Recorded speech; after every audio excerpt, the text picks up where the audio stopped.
നീ നിൽക്കണു കണ്ടില്ലേ കയറി സൂപ്പർ ഷോട്ട്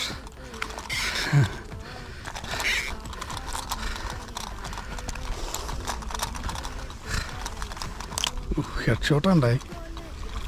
ആരൊക്കെ മർമ്മത്താലോളി അടി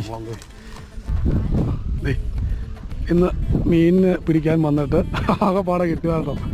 അത് നമ്മൾ അവിടെ ഒരു 2 ചേട്ടന്മാരുണ്ട് അവർക്ക് കൊടുക്കും അതിനാ പറയാണ്ടടിച്ചേ ഞാനത് മീനാണെന്ന് പോലും സംശയത്തിലൊന്നുമില്ല കണ്ണൻ നമ്മളോട് പറയാണ്ട് 2ാമത്തെ മീനെ അടിച്ച് കയറ്റി കേട്ടോ ആദ്യം കിട്ടിയ അതേ സെയിം തന്നെ ഒരു മീനോടെ കണ്ണൻ അടിച്ച് കയറ്റിയിട്ടുണ്ട് കേട്ടോ ഇത് അപ്പുറം 2 ചേട്ടന്മാർ ഇപ്പോൾ ആ ചേട്ടന്മാർക്ക് നമ്മളെ മീൻ കൊടുക്കുക കേട്ടോ ഇത് കണ്ണൻ ഇപ്പുറം അക്കരയ്ക്ക് എറിഞ്ഞു കൊടുക്കുക എത്തുന്നേ അങ്ങോട്ട് വിട്ടോളാ എത്തിയില്ലടാ കളിയേ ഓ ആ പൊക്കാണ്ട് നീട്ടി എറിയാ മുകളിലേക്ക് ആകാശത്തേക്ക് എറിയാണ്ട് അതും പണി കിട്ടിയില്ല അപ്പുറം ചെന്നു ഓ ഓക്കെ പൊക്കോട്ടെ ശരി